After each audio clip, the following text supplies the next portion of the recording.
Hello and welcome back to my RC channel. I'm AndyRC and today I'm going to be checking out the Eachine EV800DM FPV box goggles. Would you believe it? The Eachine EV800Ds came out 2.5 years ago, and I hope the EV800DMs aren't here to replace them because they are my current budget FPV goggle recommendation. And while these new ones have some new features, they have also lost some features that the EV800Ds have, which might not be for everyone. They do still sell the original EV800s, which are even older, so fingers crossed they decide to keep all three of them in the lineup, because just like all of my FPV goggle reviews, here comes the disclaimer. FPV goggles are really difficult to review because we all have different shaped faces, different sized noses, our eyes can be short or long-sighted and spaced apart differently, so I can only give my experience on those aspects of this goggle, which may be completely different to your experience with these goggles. So I always encourage people to try and find a local FPV group like I did using Facebook, or go and travel to a drone event where there will be an abundance of people willing to let you have a go of their goggles.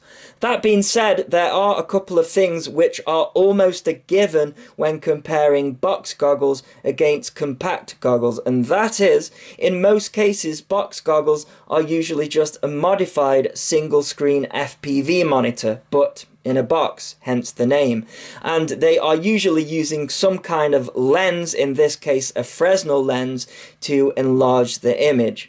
This means that they aren't suitable for people who need reading glasses, because you can compare it to trying to read a newspaper just a few inches away from your face.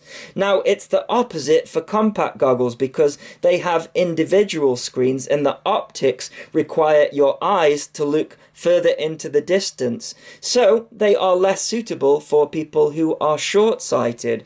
Luckily, most compact goggles have a slot for corrective diopters or have built-in sight correction.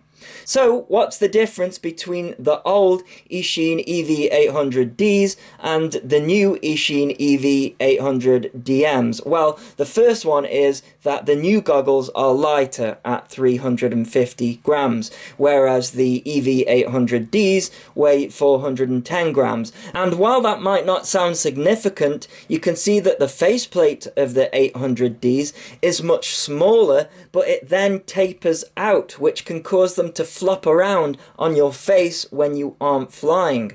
The EV800DMs have a much larger faceplate, and you can actually wear glasses over them.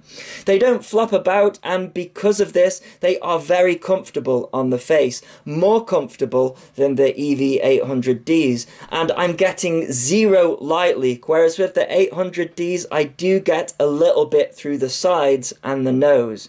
For me, this next one is a little bit of a trick. The new EV800DMs have an adjustable focal length, whereas the old ones are fixed. However, one of the main reasons I recommend the EV800Ds is because while they don't have an adjustable focal length, they didn't need one because the screen is placed far enough back to not cause any eye strain. You see, even if you have 20/20 vision, when something is too close to your eyes, things are going to get blurry, and not only that, you'll get eye strain. And if I don't have the focal length in its full back position on these new EV800DMs, then I have those problems. This is why I say it's a bit of a trick, because if you look at both of the goggles side by side with the EV800DM's focal length maxed out, they are virtually the same length. So in my experience, this focal length adjustment is only useful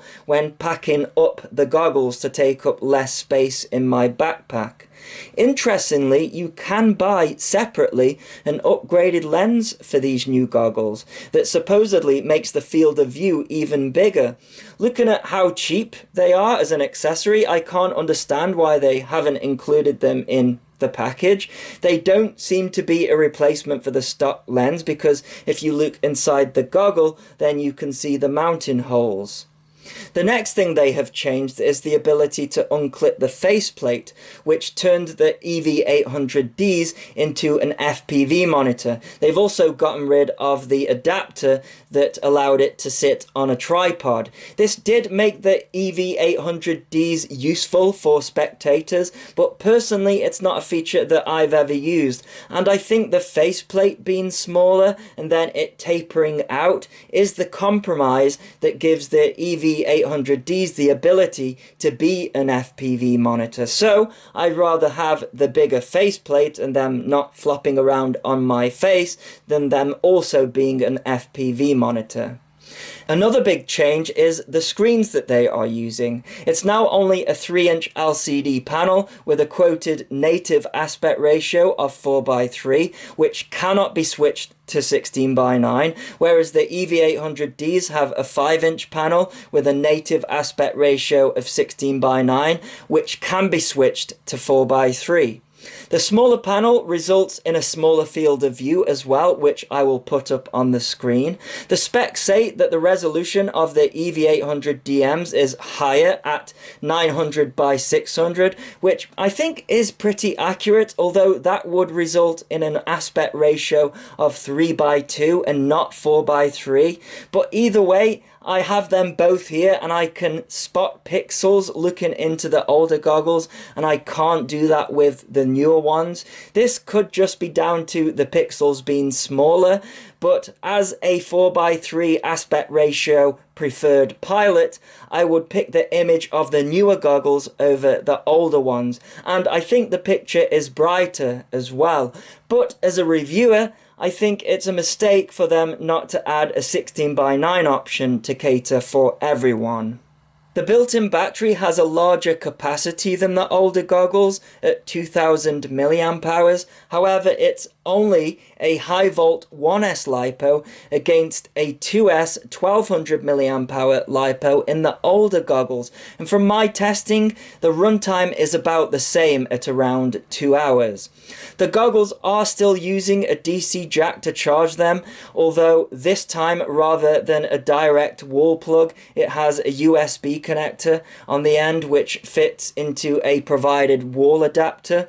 A USB port seems like an obvious choice, so it's a bit of a head scratcher why they are still using a DC jack. And despite the goggles saying the input voltage needs to be 5 volts at 2 amps, the manual states that it can take up to 18 volts, which is odd. And you also don't get given the DC jack connector to a 3S balance port so that you can use an external 3S LiPo to power the goggles when its internal battery starts to get low. You can, however, buy them as an accessory, and you can also buy a 2S balance cable as well. As for the main menu, only a couple of things have changed. The rotation option still doesn't work. I think the idea of it was to flip the image of your camera if you've mounted it the wrong way around, but a lot of cameras have the option to flip the image these days anyways, and when I press the option, nothing happens. They have also removed the power off option because I guess you can just use the power button to turn them off, and of course they have removed the zoom function, which switched the goggles from 16:9 to 4:3 and vice versa. The buttons have the same functions as the EV800Ds, they're just placed around the goggles differently, so if you want to see what they do in depth, then I'll add a card to the top right of this video to see my original review of the EV800Ds. However, I'll quickly reel off the features that I haven't already mentioned. So it has a built-in DVR with a playback function, which seems to be identical to the EV800Ds. You're given the same omnidirectional and patch SMA antennas. The two built-in 40-channel receivers can be used either in a diversity mode or each individual antenna can be chosen on its own. They have an automatic search function which won't always land on the correct channel, so I always recommend to select the correct channel manually. It does have an AV import and you are given a composite cable for that. The AV in port doubles up as a headphone jack if you are into that sort of thing. Left in the box is a short manual. but you don't get the protective sleeve that can also be used to carry the goggles around. So here is some DVR footage taken from the EV800DMs in diversity mode, and as you will see, they perform like any other diversity system that isn't doing anything fancy like the IRC Rapid Fire or the TBS Fusion. However, I did find a major flaw with the DVR. You see, ever since I started flying at abandoned locations, I realized the importance of good reception for experienced pilots. And to cut a long story short, I started flying behind trees and objects when I did my goggle reviews to see how the reception performed. However, when I did that with these goggles, I went behind some trees that are about 200 meters away, and I'm running at a power output of 25 milliwatt with my IRC Tramp VTX, and the signal completely cut out. And at that point, the DVR video completely froze. Of course, I didn't realize that it had done that because the record icon was still showing inside the goggles. So I carried on with my flight. But when I got back to my computer, the file that came off the DVR was 9 minutes long, but the video froze 2 minutes in, and the rest of the video was just audio. I couldn't skip through the video either. So I swapped the SD card and tried again, and the same thing happened. This made me wonder if the old EV800Ds had this same problem and I just didn't check it because the DVRs seemed to be the same. So I went out and flew those, and the answer is no. The EV800Ds had no problem when I completely lost signal. However, my review of the EV800Ds is old, and since then there have been some complaints of the old goggles suffering this same problem. So it looks like at some point they may have switched the DVR. This really did upset me because I was fully on board with this goggle until I found out, and it upset me further because I've been recommending the Eachine EV800Ds as my favourite budget FPV goggle, but if at some point they did switch the DVR to the same one that's in these EV800DMs, then if you for a brief second completely lose video signal, you'll end up with a corrupt DVR file, and that's not on. And if you're wondering if the file can be fixed or anything like that, I spent 2 days trying, so I'd say the answer is no. So what you're looking at now is a flight recorded with the EV800DMs where I'm not pushing the RF range, and the DVR file recorded fine.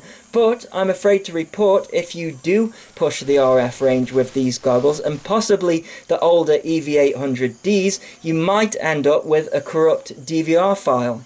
I guess you could say, well, it's going to be mostly beginners buying into these goggles because they are cheap, so they probably won't be pushing the RF range until it locks out completely.